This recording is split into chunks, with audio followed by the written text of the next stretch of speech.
monde, j'espère que vous allez bien, on se retrouve pour une nouvelle vidéo. Ça sera mes 5 conseils pour bien aborder une première rentrée scolaire. J'espère que la vidéo va vous plaire. On commence tout de suite. Le premier conseil que je peux vous donner, c'est de préparer son enfant. Pour ça, il y a plusieurs manières de faire. D'abord, je vais vous conseiller de lui expliquer un petit peu comment à l'école ça va se passer, à quoi ça sert, voilà, lui expliquer un petit peu le déroulement des journées et répondre à toutes les questions qu'il pourra avoir par rapport à ça. Le deuxième point abordé à ce moment-là, ce sera de mettre en avant les côtés positifs de l'école, le fait est qu'il va se faire des copains, qu'il va faire des nouvelles activités différentes de la maison, qu'il va apprendre de nouvelles choses, qu'il va grandir, voilà. Appuyez sur ce côté-là. Pensez à utiliser des livres, c'est un appui non négligeable où il y a de très bonnes explications, de bonnes images qui peuvent permettre à l'enfant de bien visualiser les choses. Ce que j'ai fait aussi moi, c'est une sorte de calendrier de l'Avent. Alors c'est pas une idée qui m'est venue comme ça, c'est une idée que j'ai piquée à la maman Marie-Hélène de la chaîne Tellement Même, qui a vraiment de super astuces comme ça. Et du coup en fait tout simplement j'ai mis dans un petit bocal des petits chocolats, le nombre de jours qui restent avant la rentrée scolaire. Déjà ça lui fait plaisir, tous les jours elle a son petit chocolat, elle est contente, mais en plus de ça, ça lui permet de visualiser et de se préparer mentalement au jour de la rentrée scolaire qui approche. Le deuxième conseil que je peux vous donner, c'est d'acheter des affaires scolaires qui sont plaisantes, rigolotes, jolies, qui vont plaire à l'enfant, qui vont le motiver à les utiliser. N'hésitez pas à acheter des choses aux effigies des petits héros qu'ils aiment bien. Ça leur fera super plaisir et ça va leur donner envie de les montrer aux copains et aux copines par exemple.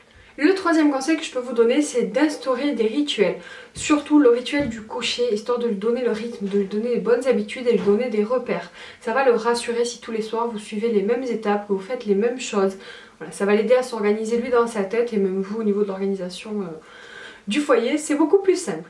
Le quatrième conseil que je peux vous donner, c'est d'organiser et de planifier des moments de partage avec votre enfant, des sorties, voilà, des choses un peu variées selon les goûts de votre enfant et selon votre temps aussi, mais surtout pendant leur temps libre, donc le mercredi après-midi et le week-end, et de prévenir l'enfant quelques jours avant en lui disant dans 2 jours on va se faire un cinéma en famille, j'espère que tu seras content.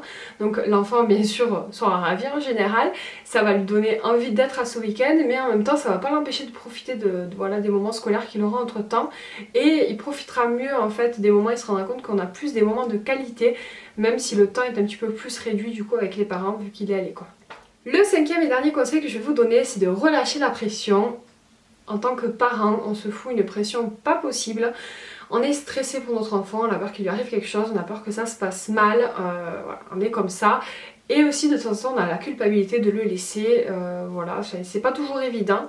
On a tendance à être négatif sur ce côté-là et il faut pas. Il faut essayer de voir les choses positivement en se disant il va se faire des copains, il va grandir, il va apprendre de nouvelles choses.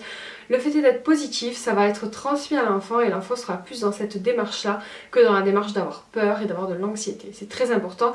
On transmet toutes nos émotions à nos enfants, ça tout le monde le sait, mais c'est essentiel à s'en rappeler. Surtout au moment de la rentrée scolaire. N'hésitez pas à prendre du temps pour vous, à vous relaxer et à vous recentrer sur vous-même. C'est aussi important de prendre soin de nous en tant que parents.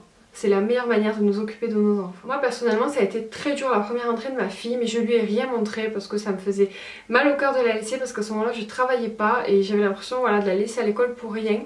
Et voilà, c'était très dur. Quand j'ai repris le travail ça a été beaucoup plus facile, mais voilà, quand je travaillais pas et que je la mettais à l'école ça me faisait mal au cœur, mais je lui montrais pas et elle a été super contente, ça s'est super bien passé.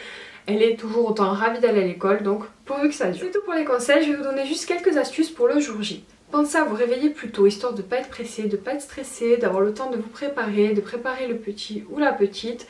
Voilà, il faut être détendu, c'est un moment quelque part à vivre, une première rentrée scolaire, c'est un moment qui va marquer, donc il ne faut pas être pressé, on prend le temps. Deuxième petite astuce, pensez à vous faire un bon déjeuner avec votre enfant, comme ça c'est un moment de partage, c'est un moment qui fait plaisir, n'hésitez pas à lui faire quelque chose qu'il aime, par exemple des crêpes ou je ne sais pas.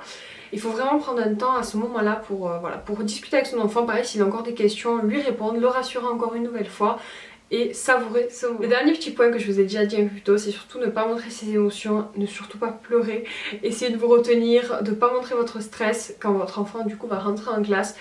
Soyez jovial, soyez voilà, heureux que votre enfant fasse ce pas-là, c'est très important. Petite astuce pour ceux qui en ont, n'hésitez pas à prendre leur doudou à l'école, c'est très important, c'est un objet de transition dont l'enfant ne peut pas vraiment se passer, il en aura besoin surtout à ce moment-là, ça va l'aider à... Voilà, c'est une partie de son foyer qui l'amène avec lui, donc c'est très rassurant. J'espère que cette vidéo vous a plu, que mes conseils vous seront utiles, moi j'ai pris un grand plaisir à la faire en tout cas. Je vous fais d'énormes bisous et je vous dis à très bientôt. Ciao!